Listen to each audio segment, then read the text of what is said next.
So now we will look into another orchestration tool, that is Helios. So now that you're comfortable with some fairly complicated arrangements of Docker containers on a machine, it's time to think bigger.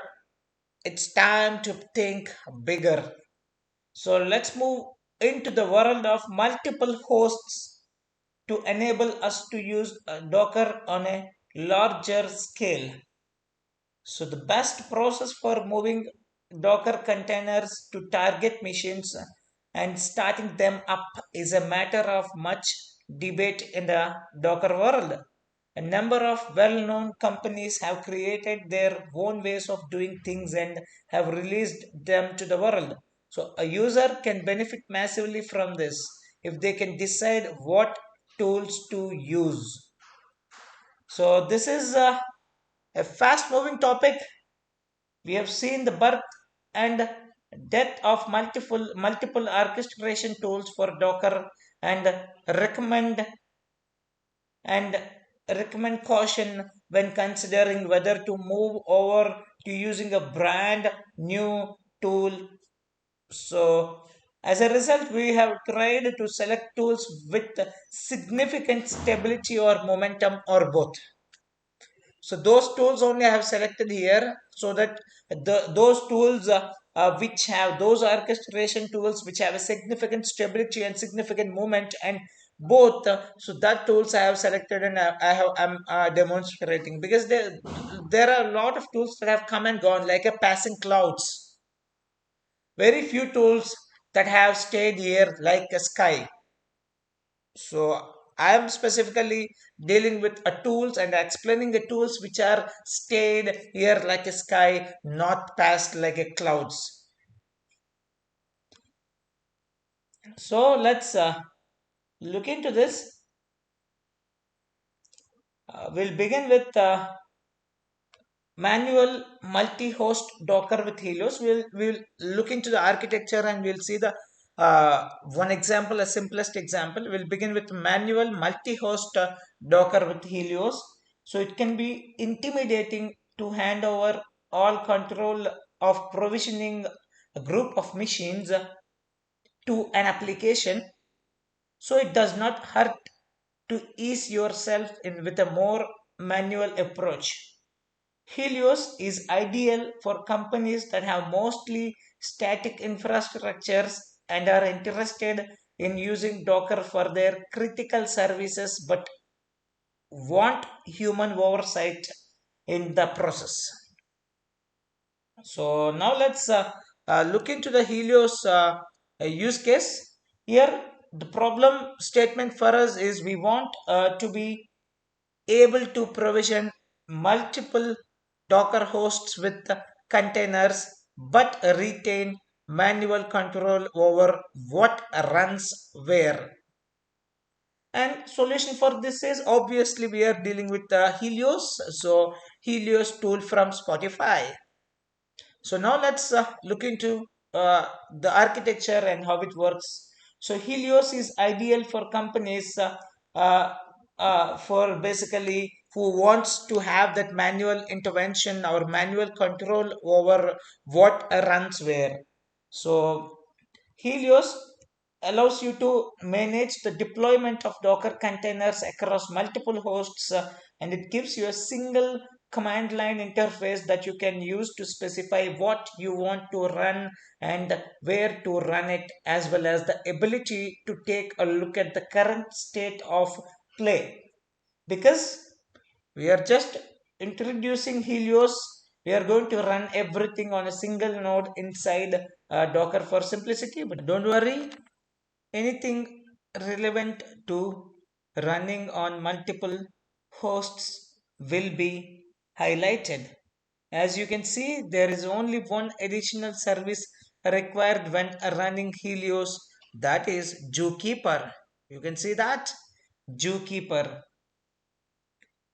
Helios uses Zookeeper to track the state of all your hosts and as a communication channel between the master and agents.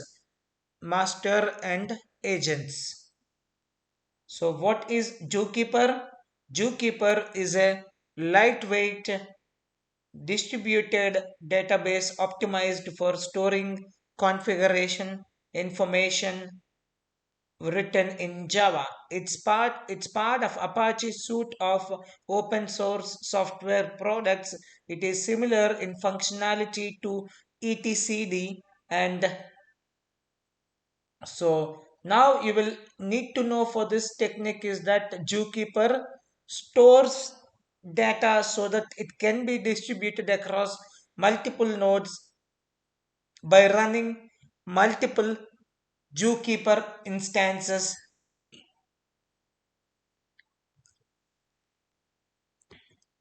So this is about the Helios, and then how Helios uses a Zookeeper to run a multiple instances. And here a cluster of Zookeeper nodes.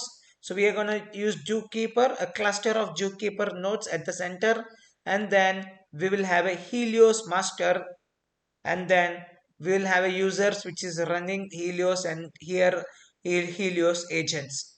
Now at the bottom you will have the Docker daemon per host. Each host will have a Docker daemon, and then containers are started or maintained from the Docker daemon. Then users actually run the whole process. So users are running Helios, then you will have a Helios master, and Helios master will be communicating cluster of Zookeeper nodes, and this Zookeeper nodes actually uses Helios agents to run, and each agent will have a Docker daemon, and then Docker daemon in turn is again it's going to create a containers, so containers can be started or maintained inside that.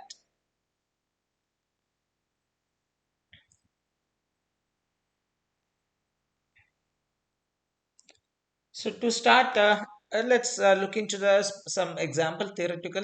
So to start a single Zookeeper instance, we will use a following technique. So Helios is ideal for companies that have mostly static infrastructures and are interested in using Docker for their critical services, but want human oversight in the process. So some of the commands that we use here to set up our Zookeeper is Docker run, and then name of the container, that is Zookeeper, and option D detached mode, and then we can directly take up the Zookeeper image. That's JP locked Zookeeper and version 3.4.6. And after that, once you get the Zookeeper, you can inspect the same using F, that is present logs. Okay.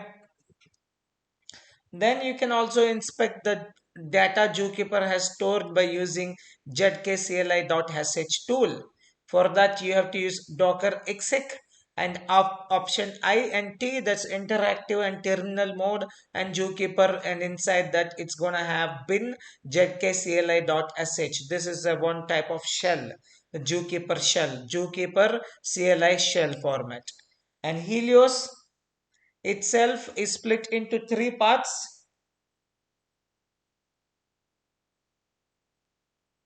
That is the master we have seen it, and then the agent and the command line tools. The master, the agent, the command line tools. The Helios itself is split into three parts. The master, so this is used as an infrastructure, this is used as an interface for making changes in Zookeeper.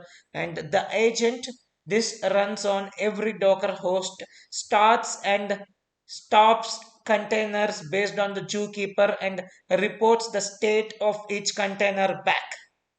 And the third one is the command line tools. The command line tools, these are used to make requests to the master. So now let's look into the infograph of the same.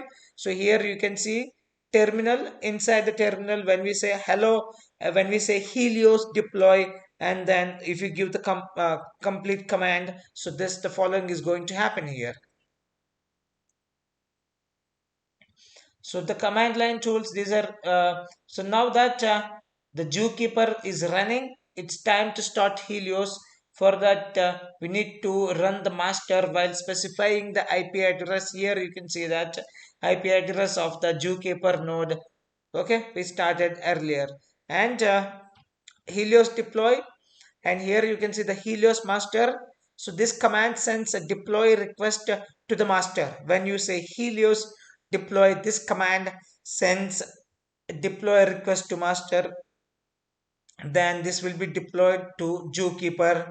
So, and master stores deploy information in zookeeper. Then the next step is agent. Here it has to agent picks up info for deploy from zookeeper. Then this is one of the Helios agent, and this agent will consist of a docker engine. So now agent acts on info by requesting that a new container be created. Then for using docker daemon or docker engine, container is created. This is what the process, and this is how it works.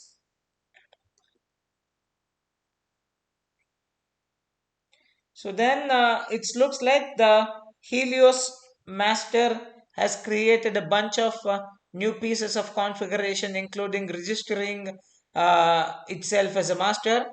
You can see that on the screen. Unfortunately, we don't have any host set. So let's solve this by starting up an agent that will use the current host's Docker socket to start containers on. So again, let's check back in zookeeper. We can use these commands to check that information. So, and finally, we can use alias, Helios, Docker, and basically to attach to the to host. So everything is now set up. We were able to easily interact with our Helios cluster. So it's time to try an example. So here you can use Helios create option P and then port mapping and at netcat dot version 1, and these are the Ubuntu image. So you can use Helios hosts to list hosts available for the job deployment, then perform the deployment with Helios deploy. So the Helios status command will then show you that the job has successfully stated or started. Okay, so that's how we create an Helios cluster, and this is how an Helios architecture works, and it also uses the zookeeper. And you can see the finally output. If you want to try out, you can try out the same. So we asked for job to be removed from all the nodes, and that's been done successfully. So Helios is a simple and reliable way of deploying our containers to multiple hosts. Unlike a number of techniques, we will look into those techniques later on in this course. So there is no magic going behind the scenes to determine the appropriate locations. Helios starts containers exactly where you want them with minimal fuzz.